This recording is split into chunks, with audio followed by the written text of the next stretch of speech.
الحمدللہ رب العالمین وبہ نستعین واشہد ان لا الہ الا اللہ وحدہ لا شریک لہ واشہد ان محمدا عبدہ ورسولہ صلی اللہ علیہ وعلی آلہ وصحبہ وسلم تسلیما کثیرا اما بعد۔ گرامی قدر حضرات و خواتین،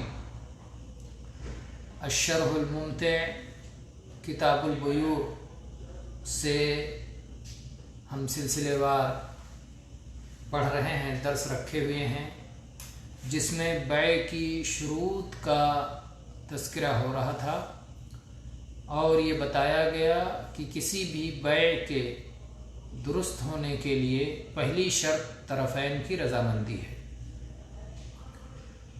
اور دوسری شرط یہ ہے کہ طرفین کے لیے تصرف جائز اور درست ہو، اور تیسری شرط یہ ہے کہ جو سامان خرید یا بیچ رہے ہیں وہ نفع بخش ہو اور شریعت میں اس سے نفع اٹھانا جائز ہو حاجت کے بغیر۔ تو ان تینوں شروط پر بہت تفصیل سے گفتگو ہو چکی ہے۔ اب ہم چوتھی شرط کی طرف آتے ہیں۔ چوتھی شرط یہ ہے وَأَن يَكُونَ مِن مَالِك، کہ یہ عقد مالک کی طرف سے ہو یا مالک کے قائم مقام کی طرف سے ہو، یعنی جو شخص بیع کر رہا ہے یا جو شراء کر رہا ہے، بیع و شراء کرنے والے جو عاقدین ہیں، جو طرفین ہیں، وہ مالک ہوں یا مالک کے قائم مقام ہوں۔ اس شرط کی کیا دلیل ہے؟ اس کی دلیل قرآن پاک میں بھی ہے، نبی صلی اللہ علیہ وسلم کی سنت میں بھی ہے، اور نظر صحیح دلیل نظری عقلی دلیل بھی اس پر دلالت کرتی ہے۔ قرآن کی دلیل اللہ تعالیٰ نے فرمایا یا ایھا الذین آمنوا لا تأکلوا اموالکم بینکم بالباطل الا ان تکون تجارۃ عن تراض منکم، اے وہ لوگوں جو ایمان لائے ہو، تم اپنا مال اپنے درمیان باطل طور پر نہ کھاؤ، ناحق طور پر نہ کھاؤ، ہاں اگر باہمی رضامندی کے ساتھ تجارت ہو تو اور بات ہے۔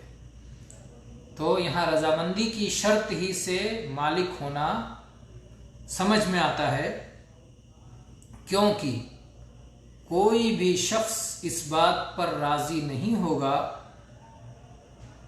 کہ جس مال کا وہ مالک ہے اس میں کوئی اور تصرف کرے، کوئی اور خریدے یا بیچے اس کے مال کو یا اس کے لیے مال کو، اس پر کوئی راضی نہیں ہوگا۔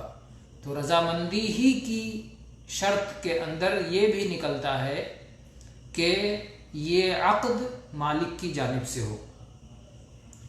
سنت سے اس کی دلیل نبی کریم صلی اللہ علیہ وسلم کی وہ حدیث جو آپ نے حکیم ابن حزام کو مخاطب کر کے فرمایا تھا، آپ نے کہا لا تبع ما لیس عندک۔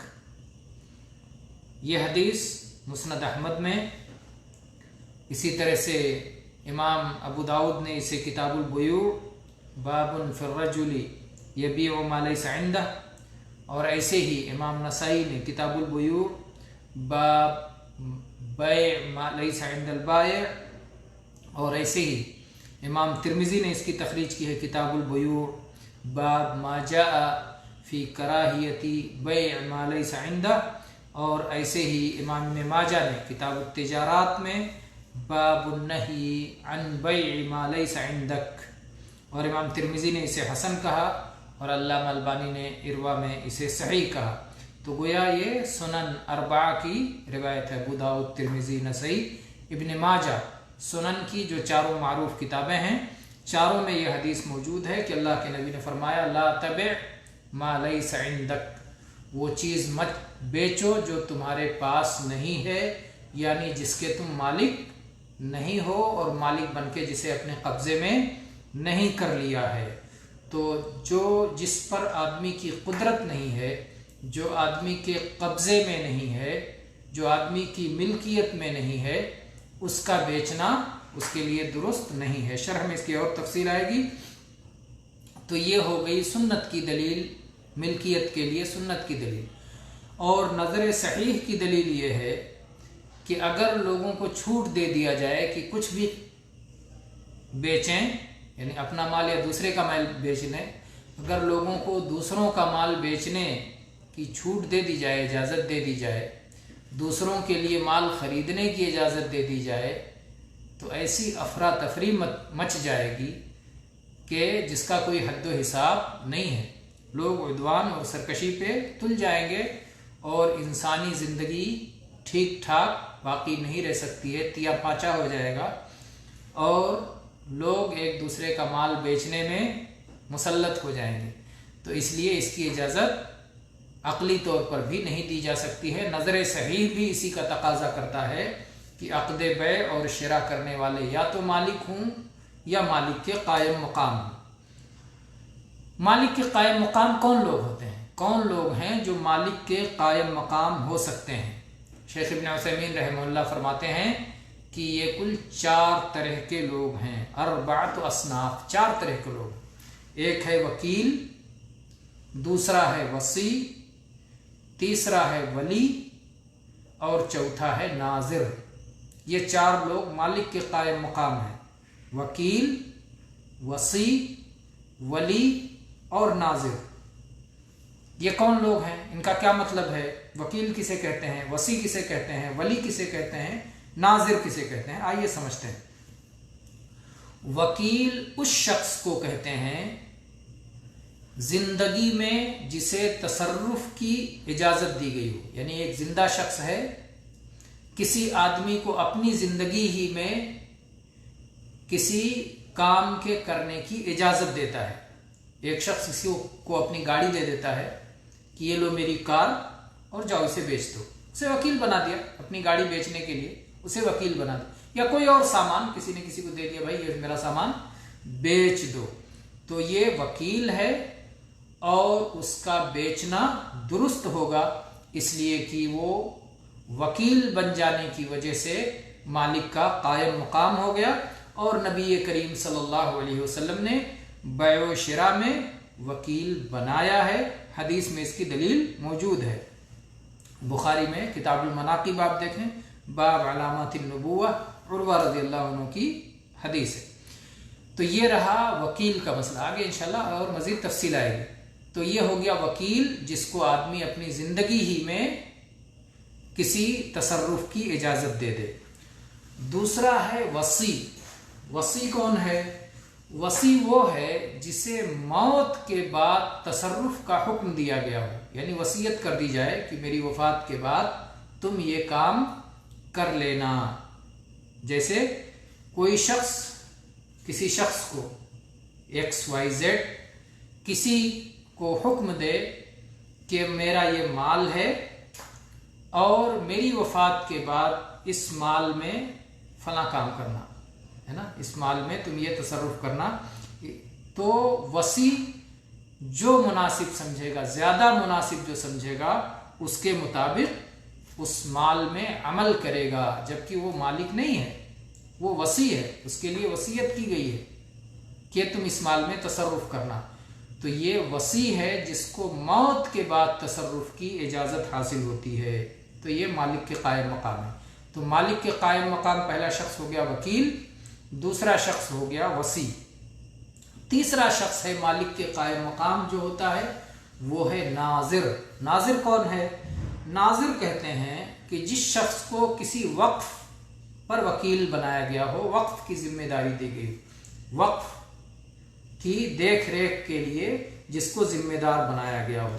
جیسے ایک شخص کہے کہ یہ مکان ہے اور یہ فقراء و مساکین کے لیے وقف ہے، اور اس مکان کی نگرانی اور دیکھ ریکھ اور ساری ذمہ داری فلاں کے ذمہ ہے، وہ اس کا ناظر ہے۔ تو ناظر مالک نہیں ہوتا، لیکن ناظر کو مالک کی اجازت سے تصرف کا حق ہوتا ہے، اس لیے ہم اس کو ناظر کہتے ہیں۔ اس کا ناظر نام دیا گیا ہے کہ یہ جو وقف کی ملکیت ہوتی ہے اس کا نگران ہوتا ہے۔ اور اس سلسلے میں عمر رضی اللہ عنہ کی وہ حدیث ہے کہ خیبر میں ان کو زمین سے جو حصہ ملا تھا انہوں نے اسے وقف کیا، اور حفصہ رضی اللہ عنہا اور ان کے بعد ان کے آل و اولاد میں جو عقل و ہوش والے ہیں ان کے لیے انہیں ناظر بنایا۔ تو عمر رضی اللہ عنہ نے اپنی بیٹی کو خیبر کی زمین کو وقف کر کے اس کا نگراں اور اس کا ناظر متعین کیا۔ تو یہ ہو گیا ناظر۔ تو وکیل ہم نے سمجھ لیا، وصی ہم نے سمجھ لیا، اور ناظر ہم نے سمجھ لیا۔ تین ہو گئے۔ چار طرح کے لوگ ہوتے ہیں قائم مقام، چوتھا ہے ولی۔ ولی مالک کے قائم مقام۔ ولی کہتے ہیں اس شخص کو جو شریعت کی اجازت سے دوسرے کے مال میں تصرف کرنے کا حق رکھتا ہے۔ ولی اس شخص کو کہتے ہیں جو شریعت کی اجازت سے دوسرے کے مال میں تصرف کا حق رکھتا ہے۔ یہ ولایت دو طرح کی ہوتی ہے، ایک عمومی ولایت اور ایک خصوصی ولایت۔ عمومی ولایت جیسے مسلمان اولو الامر، مسلمان حاکم ہیں یا قاضی ہیں، مسلمان حاکم یا قاضی ہیں جن کو مسلمانوں کا حاکم بنایا گیا ہے، تو ان کو ان مالوں پر جس کے مالک نامعلوم ہیں، مجہول لوگ ہیں، ایک ایسا کوئی مال ہے جس کا مالک کوئی معلوم نہیں، کسی کے بارے میں علم نہیں کہ اس کا مالک ہے، مالک معلوم نہیں ہے، نامعلوم شخص اس کا مالک ہے، تو اس کی ولایت حاکم یا قاضی کے پاس ہوتی ہے۔ اسی طرح سے ایسے یتیم کہ جن کا کوئی خاص ولی نہیں ہے، تو ان کا ولی حاکم ہوتا ہے یا قاضی ہوتا ہے۔ اس طرح کی شریعت کی جانب سے جنہیں ولی مقرر کیا گیا ہے، تو شریعت کی اجازت سے جو لوگ دوسرے کے مال میں تصرف کا حق رکھتے ہیں انہیں ولی کہا جاتا ہے۔ یہ ہوئی ولایت عامہ کی مثال۔ ولایت خاصہ کی مثال جیسے ایک شخص یتیم کا ولی ہے، یتیم کا ولی ہے، جیسے چچا ہے، یتیم بھتیجا ہے، تو یتیم بھتیجا اس کے والد کی وفات ہو گئی، چچا اب اس کا ولی بن گیا ہے، تو یہ ولایت خاصہ ہے۔ ہم نے انہیں وکیل نہیں کہا، انہیں ولی کہا، اس لیے کہ انہیں ولایت جو حاصل ہوئی ہے مالک کی اجازت سے نہیں حاصل ہوئی ہے، بلکہ شریعت کی اجازت سے انہیں یہ تصرف کا حق حاصل ہوا ہے۔